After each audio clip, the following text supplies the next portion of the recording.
Welcome back to Motor City Connected. My name's Kyle Garrison. I'm your host. Today is Friday, August 9th.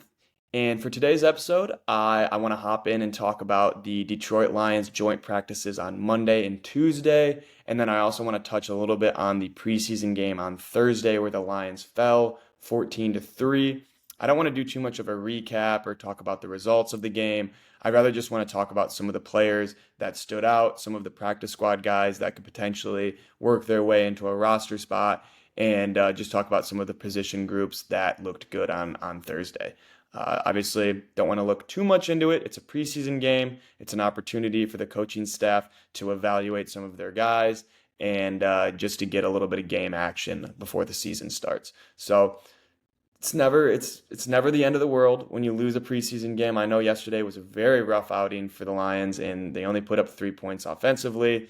The Giants kind of were doing what they wanted offensively, and it wasn't a great performance overall. But again, don't look too much into it. It's not the end of the world. So let's talk about some joint practice stuff on Monday. So on Monday they headed to New Jersey and East Rutherford to take on the Giants in their joint practices, and I think both days were great learning opportunities for the team to kind of see where they're at headed into the regular season. I know day one was a little bit more shaky. It was the first time that the Lions have gotten to go up against another team, a different look, and it was a little shaky, which honestly, I'm not mad about. As long as you can get those little bumps in the road out early and against a team where you're in practice and not an actual game, then we'll take it because there's going to be little nuances that you need to change. There's going to be little uh, mishaps along the way that you're going to have to fix and rather attack them earlier than later. So on Monday, Dan Campbell talked to media. He just talked about the position groups for New York that was going to cause some problems for the Lions. And the first one he touched on was that defensive line room. If you're familiar with the Giants, you know that their defensive line is legit. And it even got even more legit this year with the addition of Brian Burns. So Dan Campbell talked about Dexter Lawrence, who's the defensive tackle for the Giants. He is one of the best defensive tackles in the league, if not the best defensive tackle. Just a force to be reckoned with. Dan Campbell just talked about the havoc he causes and the mismatches that he poses against smaller interior offensive linemen. And I just think Dexter Lawrence is an incredible player. I absolutely love how he plays. I think going up against him is a great opportunity for our young offensive linemen like Colby Sorsdale and like Graham Glasgow, who are both going to get a lot of reps for the team this year.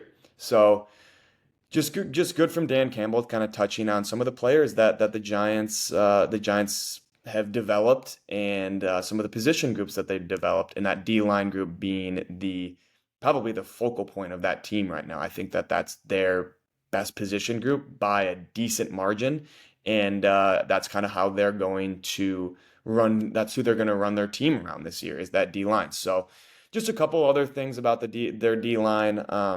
Campbell talked about Kayvon Thibodeaux and Brian Burns, who are both their bookend defensive ends, and then obviously Dexter Lawrence in the middle. So you got three guys right there that are Pro Bowl caliber players for sure. Kayvon Thibodeaux being in the same draft class as Aiden Hutchinson, going 5 overall out of Oregon, and obviously Aiden Hutchinson went 2 overall out of Michigan. Both were very highly touted prospects. They were looked at 1 and 2 interchangeable at that D lineman, at that defensive end position. I know coming out in that 2022 class, I was looking at Aiden Hutchinson. If he would have gone number 1 overall, I think that the Lions would have taken Kayvon Thibodeaux at that number 2 spot just because he was very raw coming out of college, but his skill set and his body type and his size have translated very, very well to the NFL level, and he looks like a guy that is going to cause some problems for some offensive lines for a long time to come. So great stuff from Dan Campbell, just touching on how much that defensive line growth from the Giants is going to help the Lions' offensive line. I know in the past couple of years, the defensive line for the Lions hasn't been great, and so it's kind of hard for that O line to get quality reps when Aiden Hutchinson was kind of the only piece on that defensive line who was a very, very solid player. But now, with the addition of DJ Reader, with the additions of Marcus Davenport, with Aleem McNeil and Levi Onwuzurike coming into their own, obviously that defensive line's a lot better. But in years past, it has struggled. So to get out to New York and get a really good look against the best defensive line group in the NFL, in my opinion, was awesome to see, especially considering how great our offensive line has been and the direction that they're headed. Some other good things from day one. Just a Dan Campbell quote that really stood out to me I wanted to touch on was he said, "There's no complacency and there's no entitlement." And there was more to the quote, but that little piece right there, I just absolutely love. I think a lot of teams, after a year like the Lions had last year, they expect to come in and replicate those results pretty seamlessly. And that's never the case. I think in the NFL, when you have a season like that, it's very easy to have a hangover the next year. And it's very easy to get complacent and start to think, look, we won the division last year. There's no reason we shouldn't win it again. Every team that's behind them that had a worse record or didn't make it as far in the playoffs is just as hungry as they are to get back. And I think that Dan Campbell does such an excellent job of drilling it into these guys that nobody is going to just give you a free path. No one's going to lay down in front of you because of what you did last year. Nobody cares. And if you don't continue to put in that work and work harder every single day, those results are not going to replicate themselves because there's other guys that are putting in just as much, if not more work than you are. And the fact that he, in the media session, talks about that just goes to show that everybody in that locker room is on the same exact page. I'm not saying that anybody's being complacent. I'm just saying it's awesome that Dan Campbell is talking about how nobody's being complacent and talking about how they're going to outwork every single person they come up against, even if that team was 0-16 the year before. It doesn't matter. They're going to work harder and they're going to, punch them in the mouth.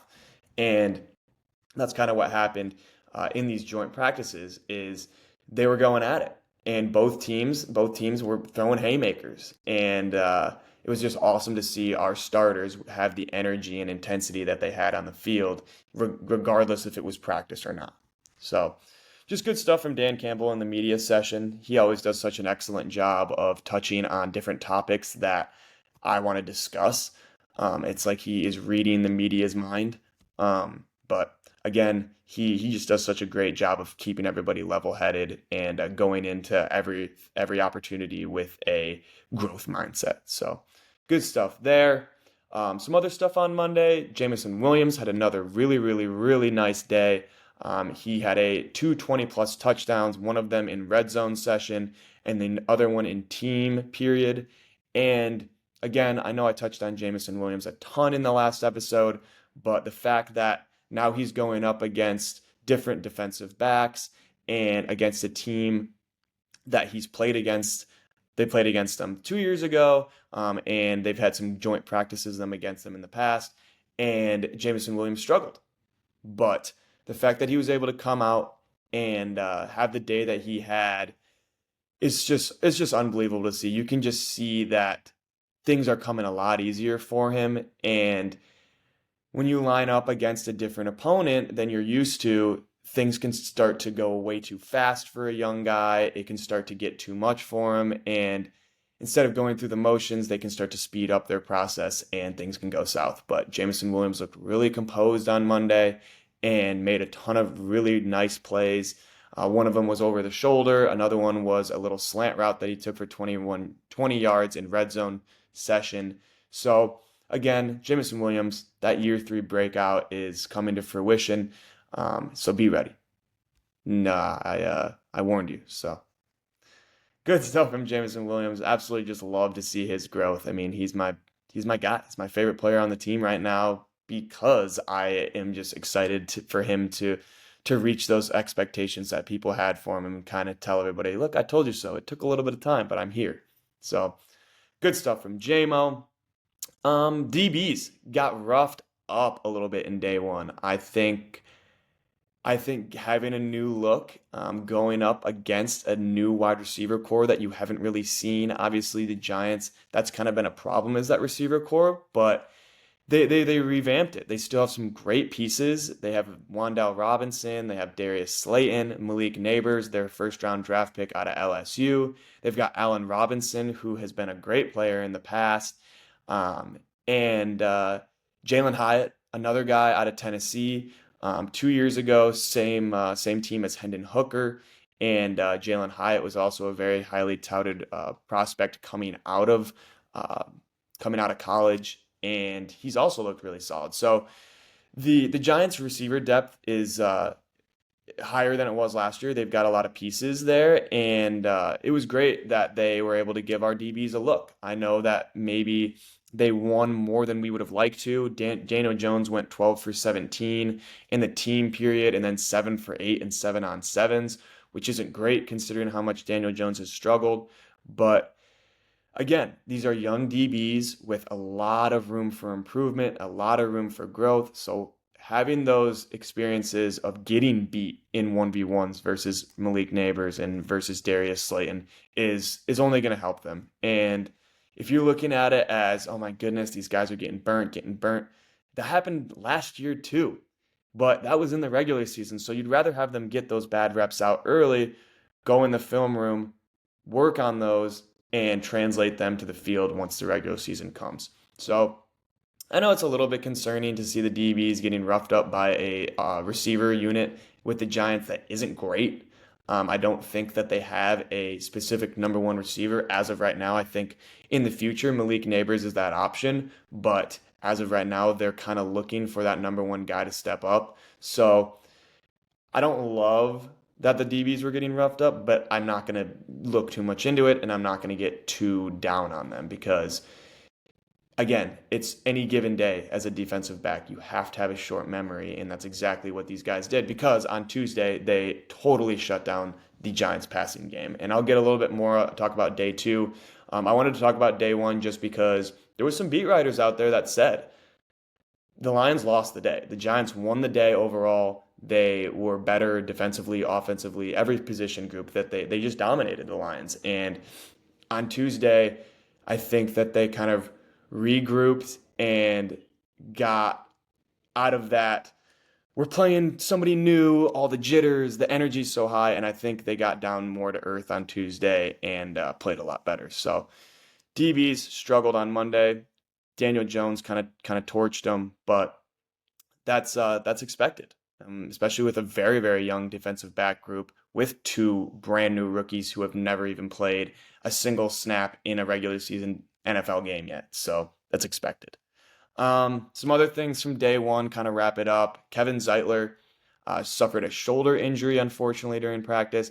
I do not know how long he's going to be out. They have not provided an update yet, but Kevin Zeitler's a little bit older. He's 34, and that's expected. I know they picked him up this offseason, kind of hoping that he would fill a couple of those different roles that we might need with right tackle, left tackle, right guard, maybe even a little bit of center.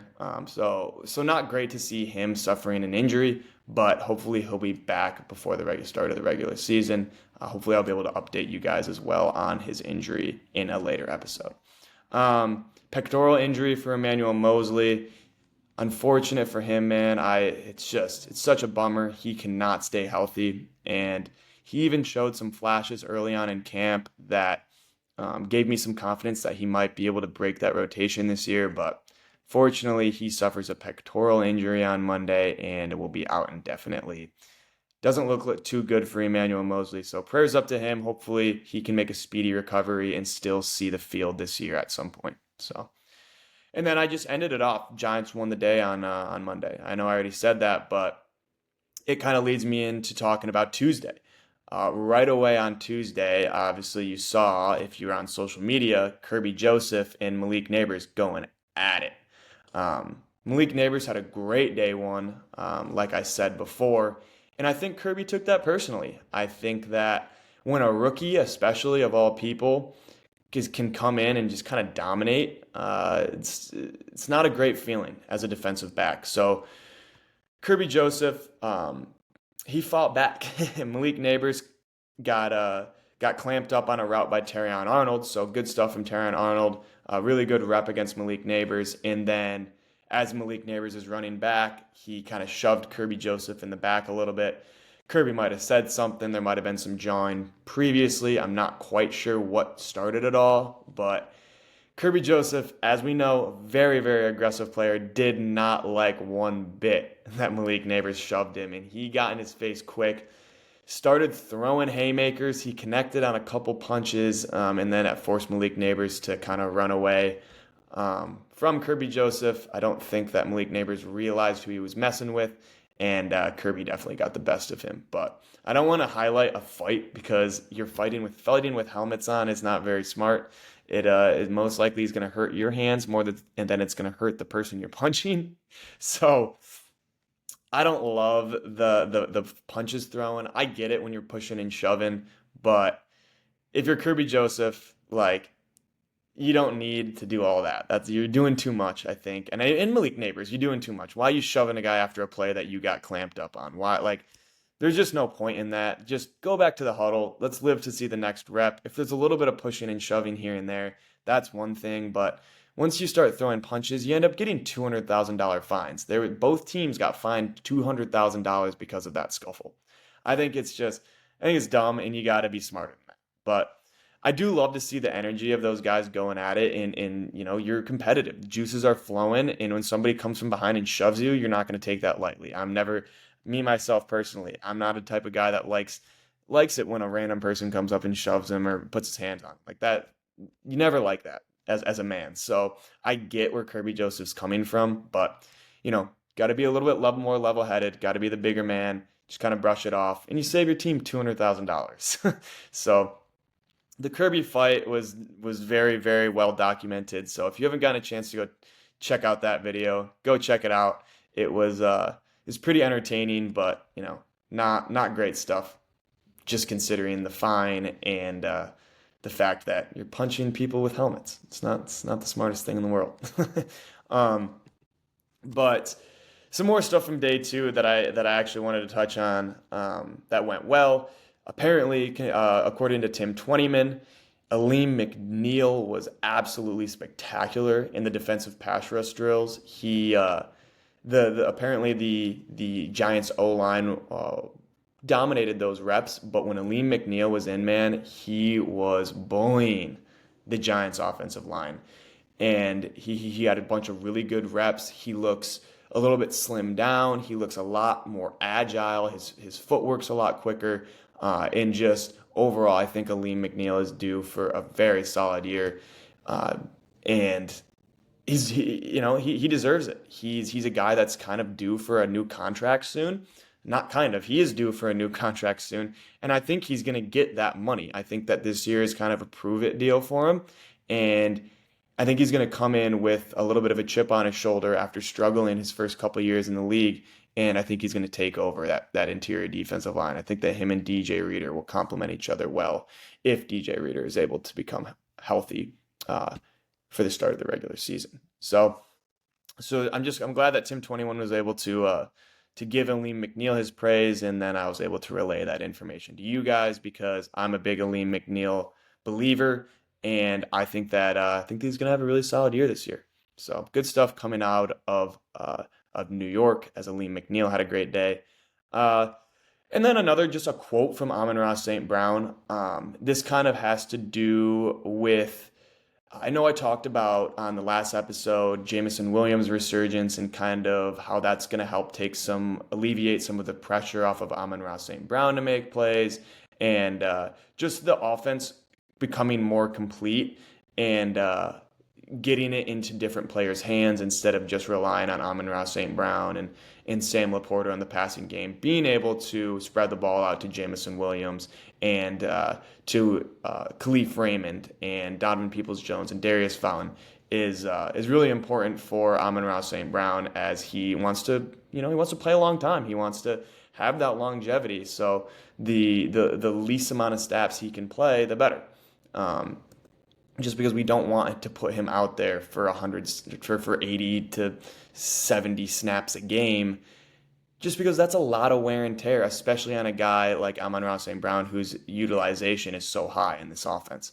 But the quote that he said is, knowing that you're out on the field with other playmakers, you don't have to make the play every single down. And then he went on to say, one of us is going to make the play, though. It's nice to know you're not the only guy out there that has to make a play to help the team win.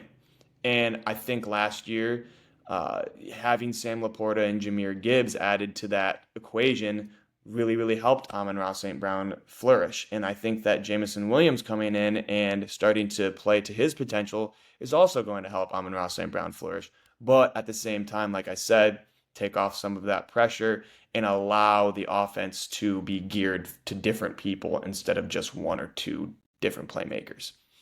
So I'm glad that Amon-Ra St. Brown is becoming more comfortable in the offense, and I'm also really glad that he has some help on the outside with him, with Jameson Williams and some of those other guys playing pretty well so far during these joint practices and training camp.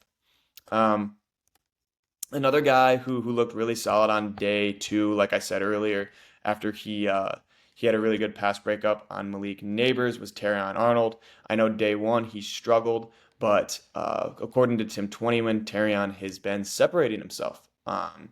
He looks like a potential number 1 cornerback candidate for week 1. I know him and Carlton Davis are looked at as the 2 most likely options at that number 1 corner position, but Terrion Arnold looks very, very good, and he's coming into his own. I know he's had a little bit of struggles during training camp. He's shown some flashes. He's also shown a little bit of weaknesses in different spots, but as he gets more comfortable as the weeks goes on, it's you can just see he's exponentially getting better. So really good stuff from Terrion Arnold. Excited to see what year 1 looks like for him.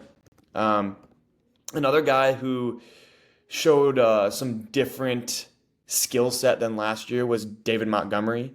Apparently he was catching some more targets out of the backfield. Last year he only had 16 total catches on the entire year.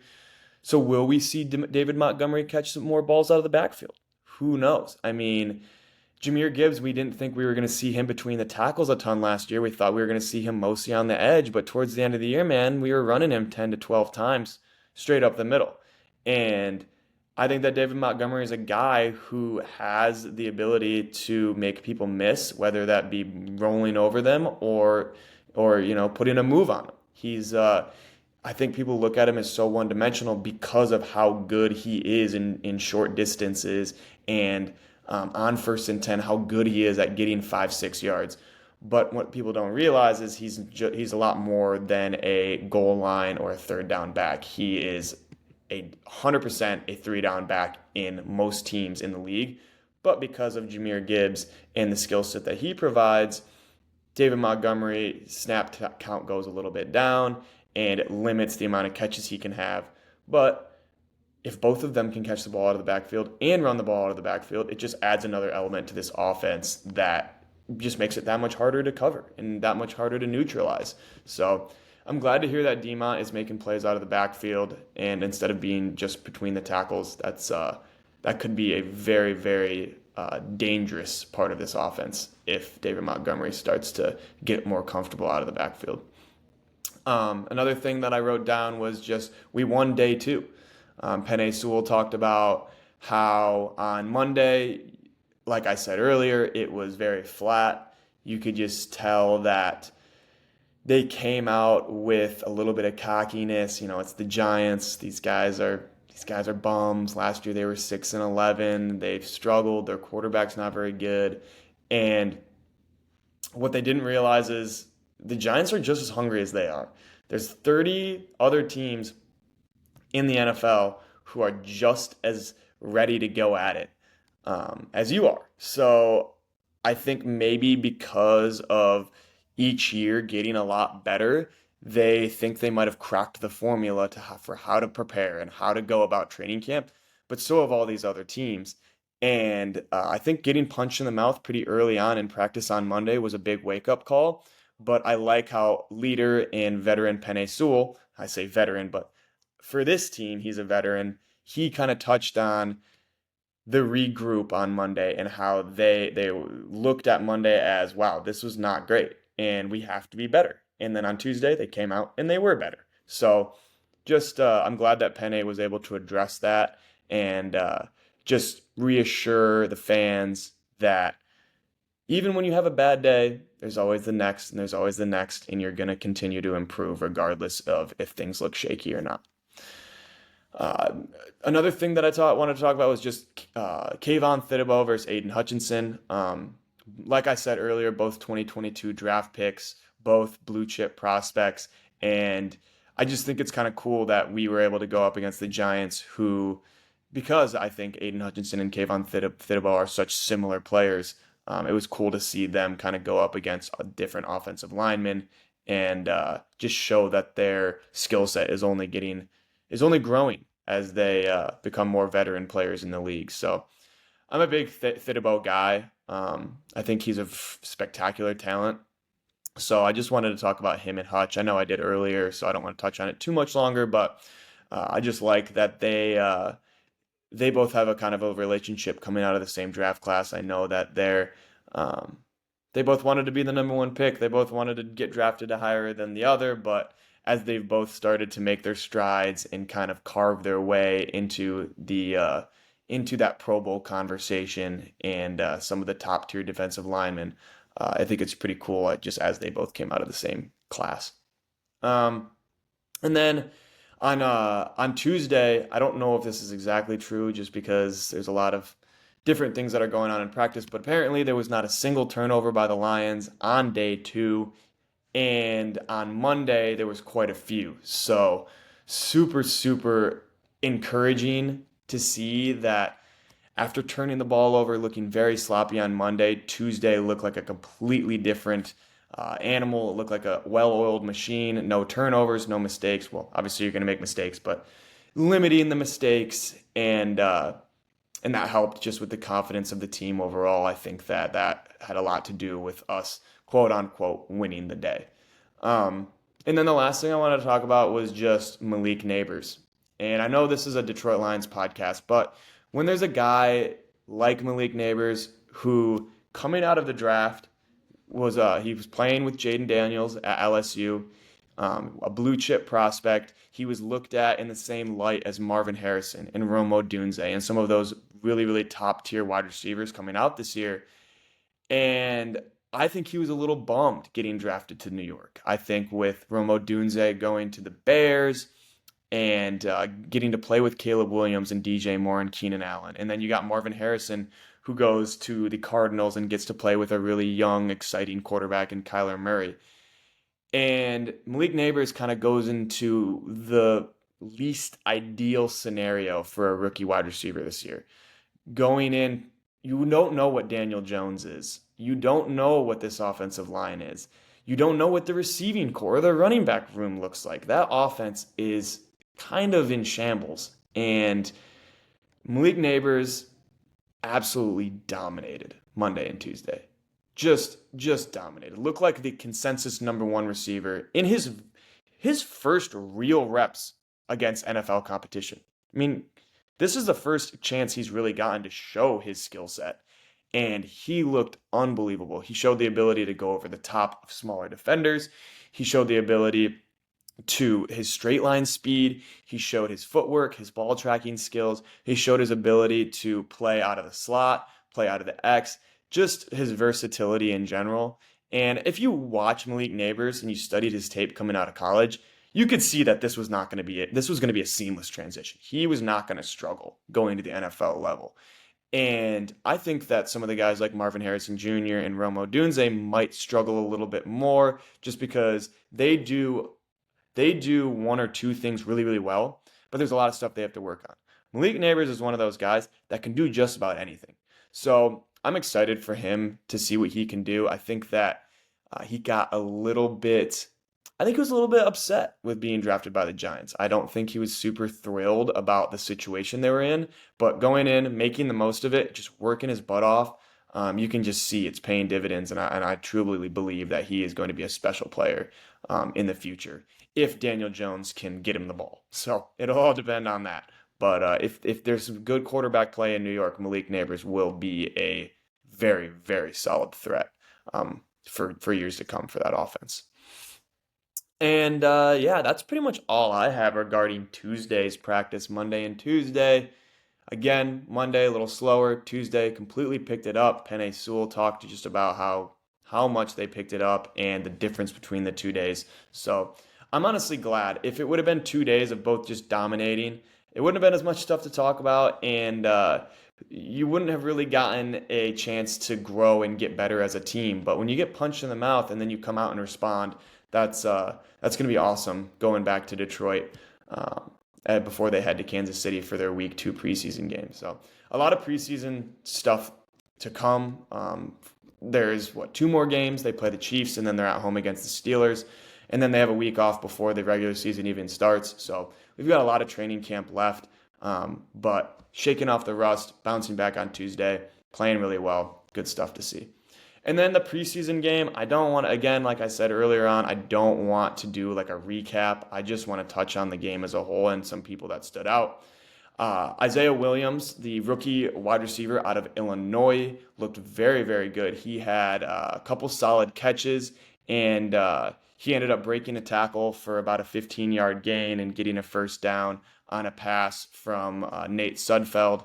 And I just think he looked explosive. I don't know if there's a ton of room for him on this roster, but I could see him kind of sneaking into that wide receiver 5, maybe 6, who knows, maybe 4 position in the next couple years. But he's somebody to definitely look out for the rest of the preseason, because I think he's going to get a ton of snaps and I think he's going to get a ton of targets. So good stuff from Isaiah Williams. He led the Big Ten in catches last year, if you didn't know that. So similar to Amon-Ra St. Brown, catches a lot of balls and really good with yards after catch.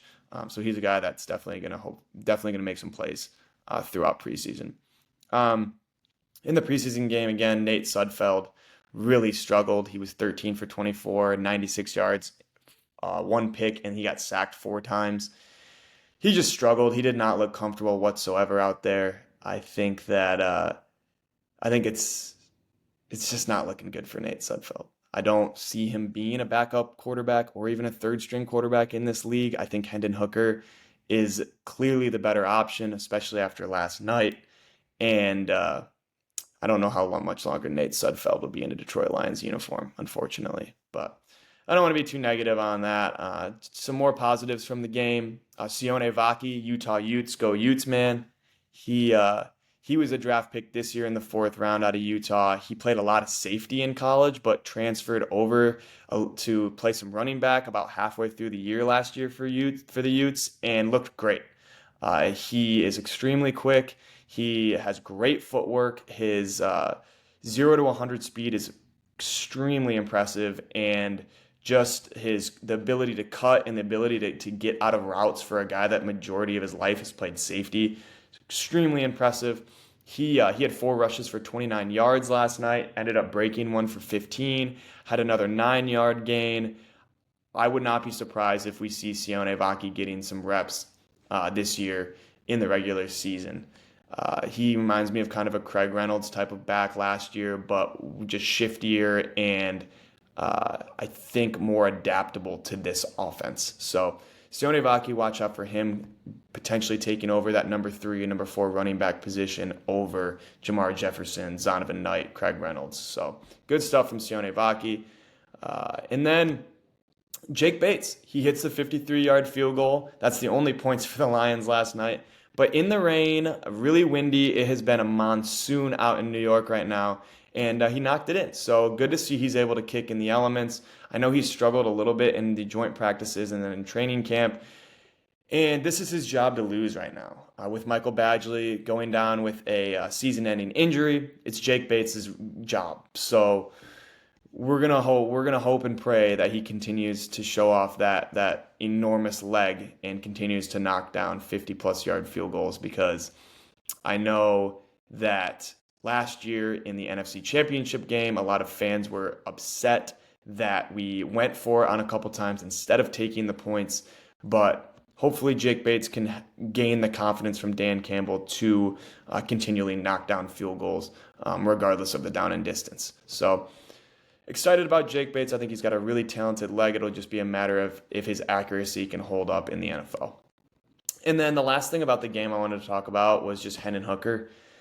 He actually, unfortunately, went out of the game due to concussion protocol. So then in the fourth quarter, Nate Sudfeld came back in. But in the short time we saw Hendon Hooker, he looked very comfortable, took no sacks, completed a couple balls, and just looked so comfortable in the running game. Obviously, coming off of the ACL injury 2 years ago, there was questions about whether his mobility was going to be the same as it was in college. And on Thursday, it looked as good, if not better. He absolutely ran over a defender early on in his stint because Nate Sudfeld started the first half and then Hendon Hooker in the second half, and right away he took a run for about 15 yards, just rolling over a defender for an extra 5 yards, and that was just great to see. I know Hendon has really struggled.